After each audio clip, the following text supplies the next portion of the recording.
बिस्मिल्लाहिर्रहमानिर्रहीम अस्सलातु वस्सलामु अलैका या सय्यदी या रसूलल्लाह अस्सलातु वस्सलामु अलैका या सय्यदी या हबीबल्लाह। तमाम सुनने वालों को अस्सलाम वालेकुम। मैं हूं राना नज़ीम और आप देख रहे हैं वीएन पॉइंट। आज वीएन पॉइंट से मैं एक ऐसा मैसेज देने जा रहा हूँ, ये मेरा नहीं पूरी कौम का, बल्कि आलम इस्लाम में रहने वाले हर शख्स की ये बात है। जिस रात हमारी अफवाज पाकिस्तान ने ऑपरेशन बनियानुल मरसूस शुरू किया, तो बहुत से लोगों का ख्याल था कि शायद एक बहुत बड़ी ताकत के साथ जब ये पाकिस्तान लड़ने जाएगा तो क्या नतीजा निकलेगा।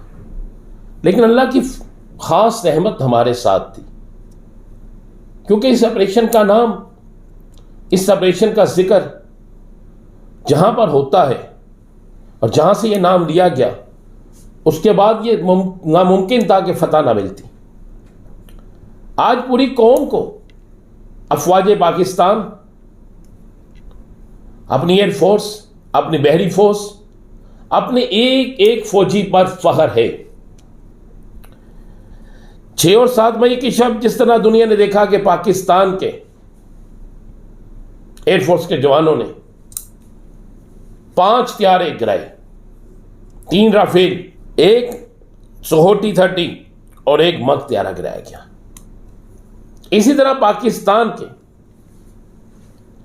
एयरफोर्स के जवानों ने, बॉर्डर पर खड़े हमारे फौजियों ने,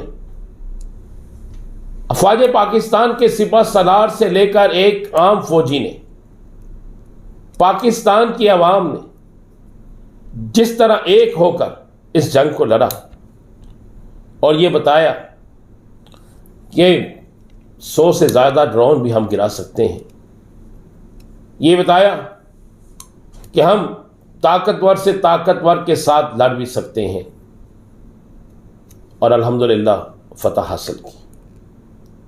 अल्हम्दुलिल्लाह पूरी दुनिया में यह कहा जाता है कि दुनिया की बेहतरीन एयरफोर्स पाकिस्तान की है, दुनिया की बहादुर तरीन फोर्स पाकिस्तान आर्मी है, और दुनिया की सबसे बहादुर अवाम वो पाकिस्तान की है। तो आइए मिलकर इस अहद के साथ कि जब भी मुल्क पर कोई मुश्किल वक्त आएगा तो हम ना शहीदों के खून को रहेगा जाने देंगे, और ना हम अपने इन हीरोज़ को जिन्होंने पाकिस्तान को फतह दिलाई है कभी इनको भूलेंगे।